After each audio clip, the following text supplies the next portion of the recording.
Hi there. Thank you for joining me on this journey of creating a beautiful flower arrangement out of flowers that you found at the grocery store.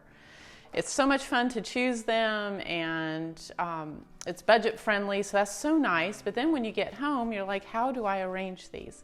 Well, I'm going to share with you some easy tips and techniques that I have learned over the 20 years plus that I've been doing in the florist business. And I can't wait to share those with you now. It's going to blow your mind. You're going to love it. First thing is we want to make sure that we start with a vase that has really clean water, right? And use that flower food packet, mix it in there and fill it almost 3/4 or more of the way up. And the big thing is to put crystals inside your vase, or little crystal pebbles, about half to, only about a half to a third of the way up with the crystals. And now we are off to a good start. We've got our vase ready to go. I've chosen a mixed bouquet of flowers, and I suggest that because they usually come with a variety of textures and different items, and we'll dive into that now. And also it feels like a package, like I'm getting a really cool little present, right? So I like that too. I get to open and be surprised at what unfolds. Okay, so I'm going to open the little packet, a little bunch of flowers here. Oh, let's see what we've got. Ooh, okay. I'm going to discard the paper, and we're going to look. Whoops. We're going to look and see what we've got here. Okay. Let's see. I like to unroll the flowers, just delicately let them separate on their own. And flowers, there's different styles and types of flowers that we use in the florist business. And I'm going to go through some of these now. And I like to separate all my flowers by the type, right? So we've got a carnation, which would be like a focal flower. And I love this one because it's green, but it's tipped with almost like a rose color, a peachy rose color. It's almost like it has lipstick on. It's so pretty. So we've got that. That is like a focal flower, okay? Then we have these, which I call secondary flowers. It's Lysianthus, and I love how it has a little bit of that green going on, and that would be considered a secondary flower. And then we have what we all know and love is baby's breath, and this is called filler flower. And filler flowers are like your wildflowers, the things you would find just growing naturally on the side of the road or in a field. Okay, filler flowers. Then we have our spray flowers, and this is a spray mum. Again, it has that really beautiful green tint, which is natural, not dyed, which is really cool. So that would be, a spray flower would be like a secondary flower. And this is a textural flower. This is thistle, blue thistle, also called Eryngium. It has a very Scottish feel to me, very herbal, kind of like it has kind of a remedy kind of feel to it, very spa-like. And that is more of like a textural type flower.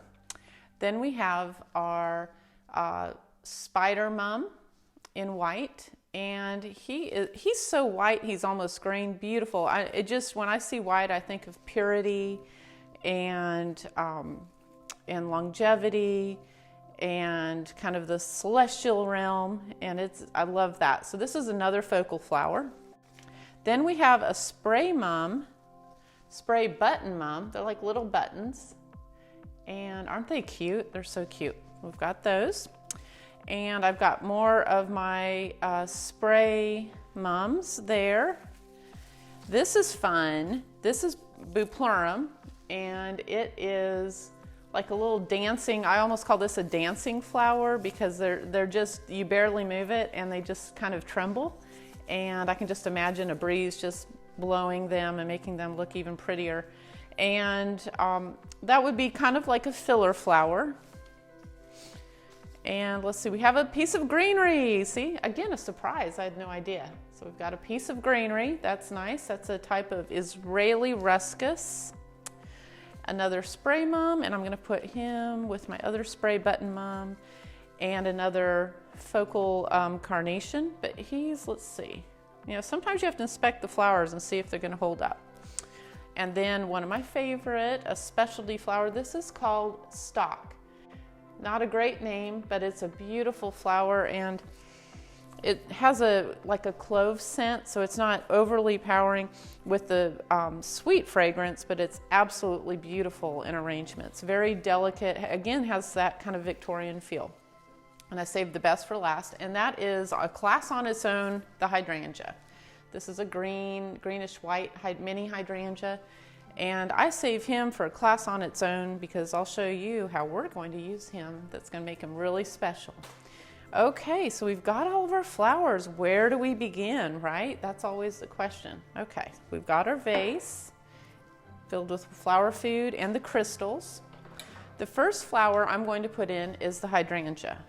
Now I'm going to determine if I want to keep the leaves or not. You'll see me take off a lot of leaves because leaves actually tend to die before the flowers on most grocery store flowers, and we want our flowers to look as fresh as possible. I'm going to leave that leaf, but not that one. And I'm going to place him at the lip of the vase, and I'm holding up my stem to decide where I need to trim. I'm right-handed, so I'm holding the stem up with my left hand, and I'm giving him a nice trim. And I'm cutting this. The hydrangea is the only one we're going to do this special cut, so keep that in mind. I'm cutting him at an angle, and then I'm shaving off the woody part of the stem, and then I'm slicing down the middle. We're really trying to open up this, the woody part of the hydrangea so that it takes in lots of water. And you will be so amazed at how long your hydrangeas will last now. This is just like, that alone is worth watching this video if you didn't know that little trick. And I'm putting him at the lip, at the edge of my vase, and kind of tilted forward. Like he's not sitting way out here, but he's also not in the middle, which would be fine too, but we have enough flowers, I'm gonna put him right at the edge of one side of the vase. Perfect. Okay, now I'm going to go for my focal flowers. I'm going to put those at about 1 times higher than my vase. So, you know, my vase is about 8 inches tall, so I'm gonna go about 8 inches above, and I'm cutting at an angle, and I'm taking off any greenery that's not going to be helpful. Now, this is where we begin with our stem insertion in a vase. Always insert your stems at some kind of angle. Imagine that your vase is a compass, and you have a center point in the middle, and everything is radiating from the center like a sun. The sun's rays are radiating from the center. So what we're going to do is every flower, if it's on this side, then obviously, it's radiating out and all the way around. And I'm going to put him if this is north, south, east, I'm going to put him on the west side, but I'm angling him, so that means that his stem is going to be inside the vase on the east side. So we're putting him west side right there. And you see how I did the angle? It's an angle. And you're angling out more, the more you're out, and the more we come in, then we're more right in the center, where are radiating from the center, using a compass technique. Okay, we're going to use our other carnation. We're doing all of our same flowers at the same time. And because I put a flower on the west, I'm going to go to the east. Again, about double the height of the vase.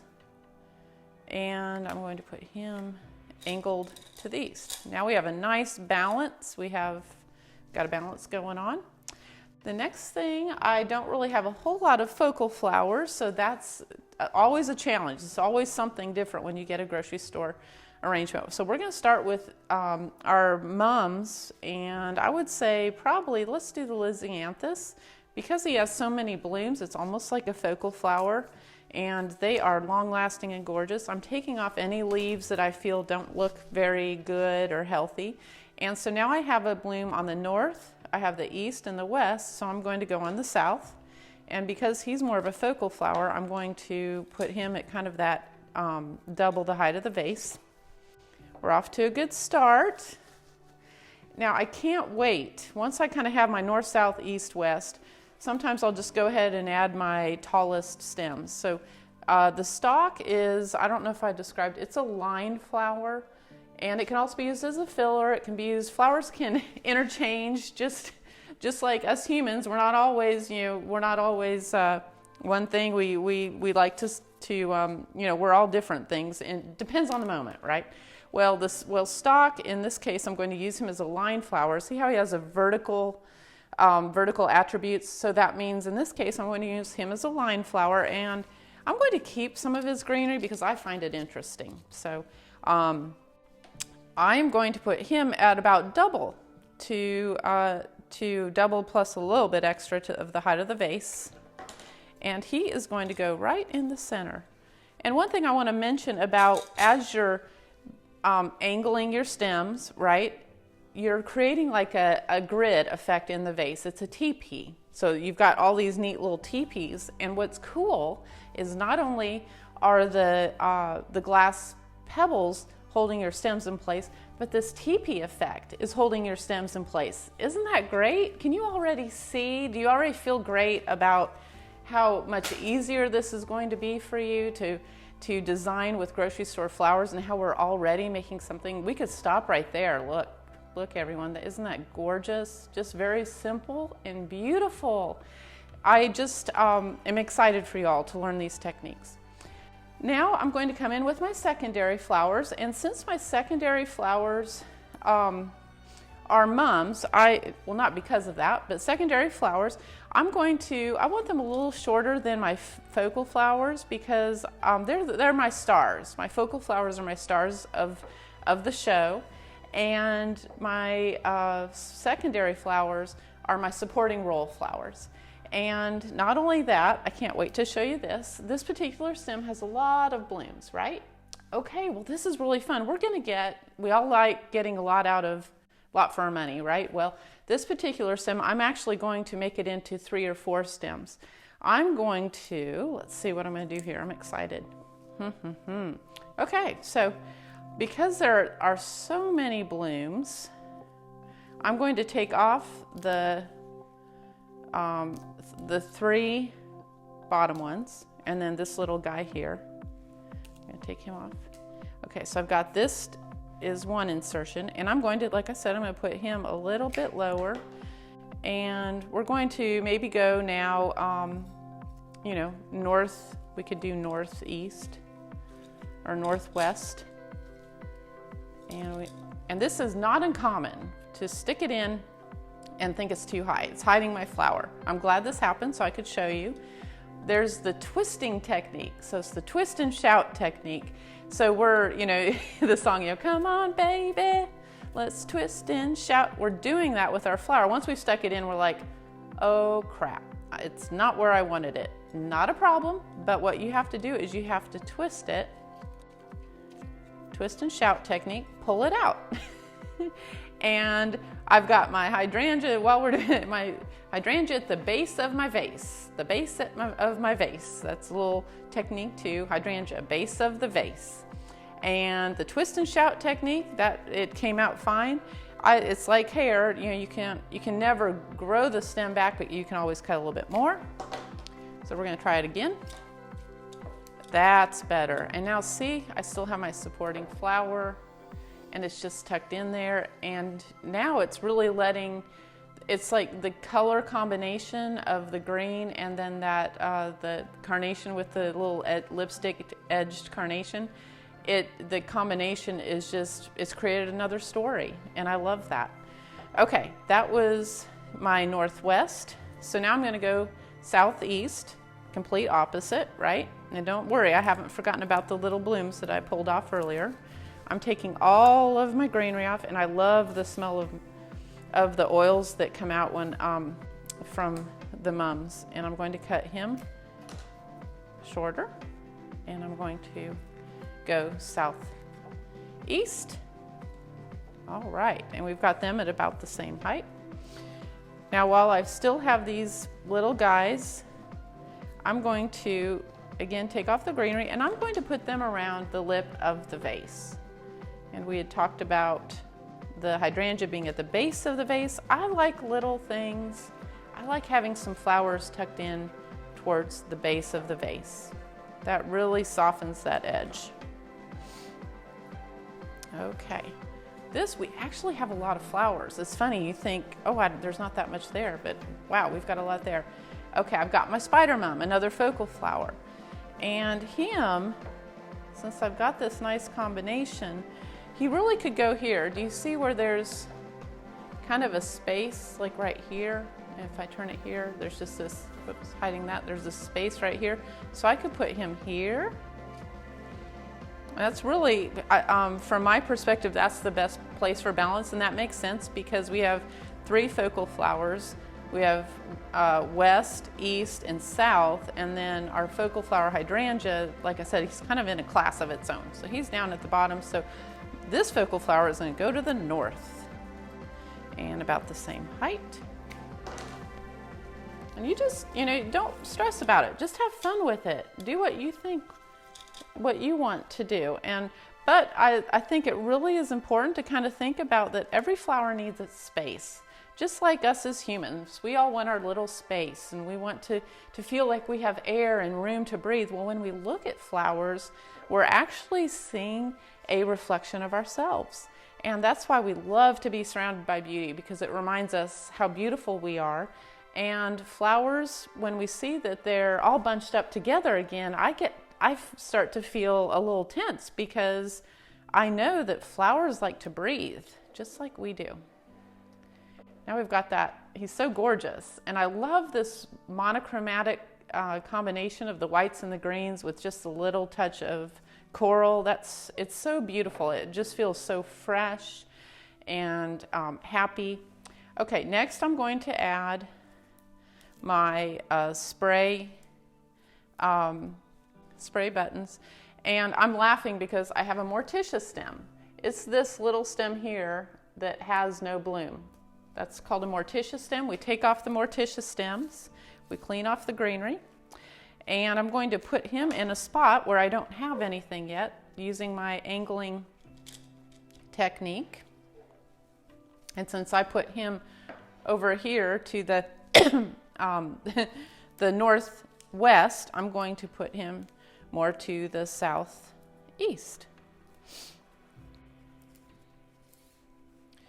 And don't forget to stand back and look at it and see what you think, where it needs to go.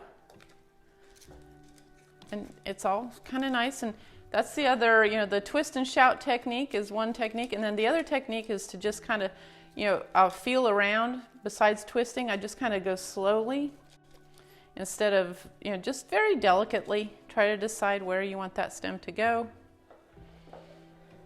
I think he's a little tall, so I'm going to twist and shout him out. And one more cut. And put him, oh, that feels better. And you can feel it. It's so cool when you put a stem in the place that looks good and the flowers are able to breathe. You'll feel it. It'll feel good. You'll be like, yes, I want more of that. Okay, we still have so many flowers. I'm so excited. Next, I'm going to put in my greenery. Because it's a linear type of greenery, I'm going to put him as a supporting role to my beautiful linear stalk. I'm taking off the leaves that are going to not be able to breathe and that aren't going to help us at all. And I'm going to put him right next to my stalk. So pretty. Do you see how easy this is and how much fun it can be? And just this was one of the smaller bouquets, and it's so simple and beautiful. I'm going to take off, let's see. The nice thing about most filler flowers is even if they do look a little damaged, they are going to hold up just fine. I've got a break here, so I'm actually going to cut him, and like we did the other piece, I'm going to use 2 pieces of filler instead of just having 1, so that I get more bang for my buck. And also it helps with balance. because if I have a little bit of filler over here, then I want to put a little filler over here, right? Do you see it? Do you see how easy that is? Are you getting excited? Are you getting excited because you know you can do this? I love it. Also, the leaves, you may see a leaf that doesn't look good. That doesn't mean the whole thing isn't good. You can, just take off the part that doesn't work. And I'm now going to add my bouquet, and this is a really big stem, and I've got tons of different breaks here that I can use. So I'm going to take this guy, and what I said, and I like it because when it's broken up into different pieces, because this is kind of our dancing flower. He's going to come out a little further than any of the flowers. We're going to try that. See if we like it. By no means do I want to. Now he's too tall in my opinion. I like my stalk. I like that being my tallest piece. I think that looks really good to have that white stalk up there. So I'm going to have him, I have all these beautiful things going up. I'm going to kind of angle him at a definite angle, right? The further out you get, the more you're angling it out. The more you get in towards the center, you're going straight up. So I'm going to angle him out and give it more of a fluffy bouquet feel. And then same with this one. We're balancing it. If we put that one at a certain height on that side, then I'm going to come in on the other side. And same with these guys. Oh gosh, this is really looking good. And I'm just excited for you all to be able to do this and wow your friends. And always cut the stem right before you put it in the water. That way you're giving it a good chance to get some water. And we are almost completed.